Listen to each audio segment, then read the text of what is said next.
आपल्या दाराला तोरण लावण्याची पद्धत आहे. म्हणजे येणाऱ्या व्यक्तीला पण फ्रेश वाटावं आणि आपल्याला सुद्धा फ्रेश वाटावं याच्यासाठी, त्याचं वेलकम करण्यासाठी, त्याचं स्वागत करण्यासाठी आपल्याकडे तोरण लावलं जातं. तर ते तोरण जे आहे ते सणांना पण लावलं जातं आणि इतर वेळेस दररोज सुद्धा लावण्याची पद्धत आहे. तर सणांना जी तोरणं लावली जातात ती पूर्वी फक्त झेंडूच्या फुलांची, म्हणजे खरे जे फुलं असतात आपले नैसर्गिक, त्या फुलांपासून लावली जायची. नंतर मग लोकर आली आणि लोकरीची फुलं मग वापरली गेली. त्याच्या आधी दोऱ्याची तोरणं वापरली जायची. तर साधा जो पांढरा दोरा असायचा तो, आणि त्यावेळेला रंग जास्त नसतील की काय, मग त्याच्यामुळे ते हळदीचा पिवळा रंग बनवायचे किंवा दुसरे कोणतेही जे झाडांच्या पानांपासून हिरवा रंग बनवून त्याच्यामध्ये ते धागे बुडवून ठेवायचे, सुकवायचे आणि मग नंतर त्या धाग्यांपासून ते क्रोशानी तोरण करायचे. आणि नंतर मग आलं लोकर. लोकरीपासून पण क्रोशाचे तोरणं खूप जास्त प्रसिद्ध झाले. ट्रॅडिशनल पद्धतीची अशी तोरणं तुम्हाला, हे बघा, हे अशी तोरणं तुम्ही पाहिलेलीच असतील नाही का. तर अजूनही बऱ्याच लोकांच्या संग्रहात आहे. वर्षानुवर्ष काय, पिढ्यानपिढ्या ते तोरण जसंच्या तसं राहतं, ही त्याची खासियत आहे. आणि विणकाम पण ते तसंच्या तसं राहतं. आणि शिवाय हे वॉशेबल असतात, त्याच्यामुळे महिलांना जास्त लोकप्रिय झालेली आहेत ती.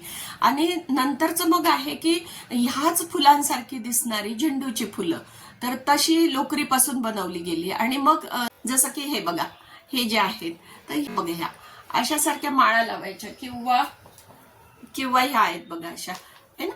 तर अशा माळा किंवा उभ्या माळा लावायच्या अशा, किंवा दोन्ही बाजूला किंवा अशा साईडला दोन्ही बाजूला असे ठेवून असा समोर एक लावणार. तर अशा प्रकारचे वेगवेगळ्या प्रकारच्या रचना मग करायला लागले ह्या लोकरीच्या माळांपासून. कारण हे काय, हे कायमस्वरूपी फॅशन मधलं फुल आहे असं म्हटलं तरी चालेल. कारण हे आपल्या परंपरेशी निगडीत, आपण त्याला सिंबॉलिक फुल म्हटलं जातं, आपल्या परंपरेशी निगडीत आहे, म्हणून हे कायमस्वरूपी फॅशन मध्ये असणारं फुल आहे. नंतर लोकरीपासून तुम्हाला अशा प्रकारची पण तोरणं बनवता येतील. एकदम साधं, फारसं स्किल लागत नाही. वेण्या घालायच्या असतात फक्त, वेगवेगळे फक्त रंगाचं जे कॉम्बिनेशन आहे ते जर तुम्ही चांगल्या प्रकारचं घेतलं किंवा उरलेल्या जे तुमचे छोटे मोठे तुकडे असतील त्याचं रंगीत सुद्धा तुम्ही बनवू शकतात. किंवा अशा प्रकारचे दोन रंग वापरून सुद्धा तुम्ही हे छोटी तोरणं बनवू शकतात. बघा, याला फक्त गोंडे जे आहेत हे गोंडे तयार करायचं आणि हे जे आहेत हे पेन्सिलवरचे फुलं तयार केलेले असतात, हे छोटे छोटे. म्हणजे हे जे आहे ना, हे असे पेन्सिलवर फुलं तयार केले जातात. याचे सगळ्याचे युट्यूबवर व्हिडिओ आहेत बघा. हे असे छोटे छोटे फुलं जर तुम्ही भरपूर सारे टोपलीवर बनवून ठेवले की तुमचं तोरण तयार होतं. आणि मग नंतर तुम्हाला काही अशी फुलं पण बनवून ठेवता येतील की जे फक्त छोट्याशा पुठ्ठ्याला बांधून तुम्हाला तयार करता येतील. सगळ्यानंतर लोकरीची झाली, लोकरीनंतर मण्यांची झाली. तर ते मण्यांची जी तोरणं आहेत त्या मण्यांच्या तोरणामध्ये पण पुष्कळ सारे प्रकार आहेत. पूर्वी जे आहे ते खूप दाट मण्यांनी करायचे किंवा मोती वापरायचे त्याला, आणि आता जे आहे ते असे विरळ प्रकारच्या डिझाईन करतात. तर ते त्या दोन्ही पद्धती आहेत. नंतर पुढचं जे आहे ते कापडापासून तोरणं बनवायला लागले. आताची जी पद्धत आहे ती कापडापासून तोरणं बनवतात. तर कापडापासून म्हणजे खणाचं कापड मध्ये बघा खूप प्रचलित झालं होतं की खण जो आहे, महाराष्ट्रीयन खण ज्याला म्हणतो आपण, त्याची अशा प्रकारची तोरणांसाठी त्याला वेगवेगळे आकार केले जायचे आणि त्याची तोरणं बनवली जायची आणि ही वरची अशी बॉर्डर वापरली जायची. तर ती सुद्धा ट्रॅडिशनली खूप छान दिसायची. मग त्याच्यावर वेगवेगळे सिंबल, ओम आहे, स्वस्तिक आहे, जे तुम्ही मानता आहात किंवा. आणि नंतरचं मग आहे की वेगवेगळ्या फॅब्रिक पासून तोरणं बनवायची. की आपल्याकडे जे उरलेले तुकडे आहेत किंवा जर टेलरिंग काम कोणी करत असेल तर त्यांच्याकडे छोटे मोठे तुकडे उरलेले असतात, त्याला जराशी चमक असते, तर त्या चमकीच्या कपड्यांपासून वेगवेगळे आकार काढून, त्रिकोण आहे, चौकोन आहे, सारखे, फक्त तोरणामध्ये काय आहे की एकच आकार सारखा रिपिटेटिव्हली त्या 1 मीटर जे असेल तुमचं तोरण त्याच्यामध्ये आला पाहिजे, तेव्हा ते सुंदर दिसणार आहे. त्याच्यामुळे मला जर असे बनवायचे असतील तर तुम्ही असं छोटंसं सॅम्पल बनवून ते तुम्ही कस्टमरला दाखवू शकता. किंवा त्याचा अल्बम तयार केला तर ते तुम्ही कस्टमरला दाखवा. त्याच्याही मधल्या काळामध्ये बांगड्यांपासून तोरणं केली जायची. लग्नाच्या वेळेला ते हिरवा जो लग्नाच्या वेळेला चुडा भरला जातो बघा नवरीला, तर हिरव्या रंगाच्या त्या बांगड्या असतात. तर त्या बांगड्यांपासून तोरण बनवण्याची त्यांच्या गावामध्ये पद्धत होती, की जिथे लग्न असेल तिथे एकच कलाकार असायची आणि ती सगळ्या त्या लग्नाच्या घरी असे तोरणं बनवून द्यायची. तर बांगड्यांपासून तोरण सुद्धा अजूनही बनवतात, परंतु फक्त त्या बांगड्यांना काहीतरी रॅप करतात, म्हणजे त्याच्यावर गुंडाळतात, धागा गुंडाळतात, लोकर गुंडाळतात, नंतर काही असे सिल्क थ्रेड असतात बघा, असे सिल्कचे, तर त्याच्याने गोल गोल गोल गोल असे सिल्कचे थ्रेड असतात, तर त्याच्याने गोल करून ते गोल लावण्याची पद्धत आहे तोरणाला. तर तसे पण तोरणं प्रचलित आहेत, म्हणजे धाग्यापासून, सिल्कच्या धाग्यांपासून, सिल्कच्या कपड्यांपासून बनवले जातात. सिल्कच्या कपड्यापासून मोठे मोठे गुलाबाचे फुलं बनवून ते केले जातात. आणि आता तर सरळ सरळ मशीनवर पण तोरणं शिवली जातात. मशीनवर जो पाहिजे तो आकार कापायचा, तसा फक्त वरची जी पट्टी आहे ती लेस, रेडीमेड लेस पण मिळतात किंवा त्याच्या कपड्याची पण बनवता येते. पुढचा एक प्रकार आहे की मिररचं तोरण. वेगवेगळे छोटे छोटे आरसे चिटकवण्याची पद्धत आहे बघा. आणि जास्त करून राजस्थान किंवा गुजरातमध्ये ही पद्धत आहे की कापडाचं आणि वेगवेगळे छोटे छोटे आरसे चिटकवण्याची पद्धत आहे बघा. आणि जास्त करून राजस्थान किंवा गुजरातमध्ये ही पद्धत आहे की कापडाचं आणि शक्यतो असं बांधणीचं कापड असतं, आणि शक्यतो असं बांधणीचा कपडा असतो. हे बघा असा कपडा, हा जो कपडा आहे हा फेट्याचा कपडा आहे. हा फेटा लग्नामध्ये आपल्याकडे देण्याची पद्धत आहे.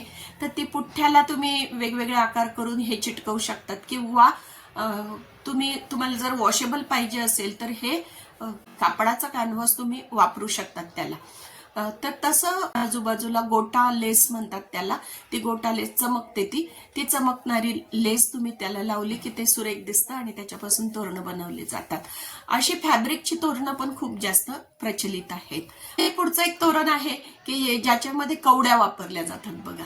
कवड्या ज्या पांढऱ्या असतात ना त्या, आता हल्ली गुजरातमध्ये खूप जास्त त्या कवड्यांचं काम केलं जातं, राजस्थानमध्ये सुद्धा केलं जातं. कवड्या ज्या आहेत त्या अशाच लाल कपड्याला चिटकवल्या जातात आणि त्याचा एक आकार काढून सगळे सारख्या आकाराचे ते वर एक लेस लावून त्याला गोटापट्टी लावून ते असे सजवले जातात. आणि त्याला पाहिजे तसे गोल गोल असे खाली लटकन लावले जातात किंवा गोंडे लावले जातात. तर ती एक पद्धत आहे. नुसत्या गोंड्यांचं सुद्धा तोरण तुम्ही करू शकतात. म्हणजे तोरणामध्ये असा काही रूल नाहीये की तुम्ही हेच वापरा की तेच वापरा.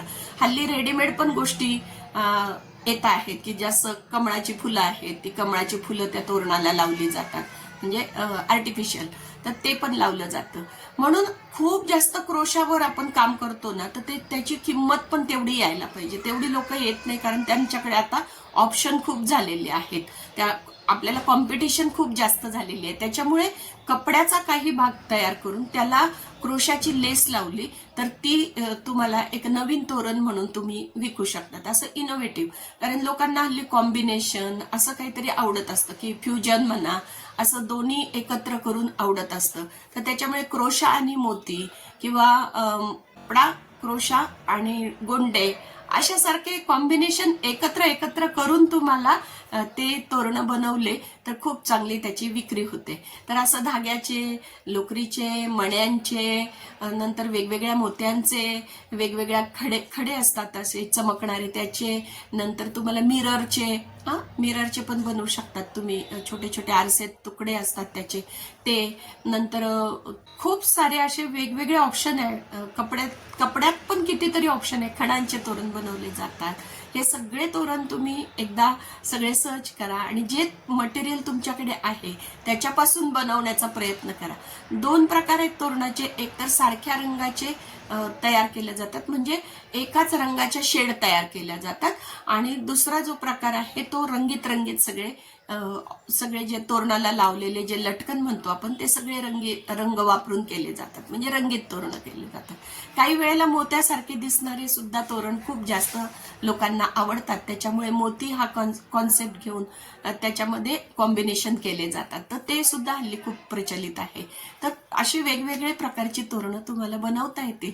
तर त्याच्यामुळे सणासुदीला असे नाका किंवा गिफ्ट देण्यासाठी असू द्यात, किंवा लग्न समारंभात रुखवतासाठीचा आयटम म्हणू द्या, किंवा एकमेकींना सुद्धा तुम्ही गिफ्ट देऊ शकतात ना तोरण. तर तोरण तुम्ही करा तयार, आणि वेगवेगळे तोरणं तुम्ही कशापासून अजून बनवतात ते पण आम्हाला सांगा. आणि आदिवासींमध्ये मी एक हे पाहिलेली आहे, प्रथा पाहिलेली आहे की त्यांच्याकडे तर तोरण ना भाताच्या ज्या ओंब्या असतात ना त्याच्यापासून तोरण लावतात आणि शक्यतो दसऱ्याला लावतात ते.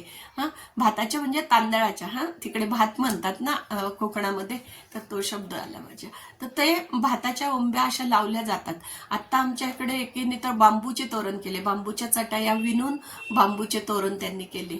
तर असे वेगवेगळे प्रकारचे आपल्याला ज्या कला येत असतील आणि जे जे काय मटेरियल आपल्याकडे अवेलेबल असेल त्याच्यापासून आपण असं सुरेख तोरण पाहुण्यांच्या स्वागताला आणि आपली कलात्मकता दाखवण्यासाठी सुद्धा करू शकतो. कसा वाटला तुम्हाला व्हिडिओ आणि तुम्ही अजून कोणत्या प्रकारचे तोरण बनवतात ते मला कॉमेंटमध्ये नक्की सांगा. आवडलं तर सबस्क्राईब करा, चॅनल लाईक करा आणि कॉमेंट मात्र नक्की करा. धन्यवाद.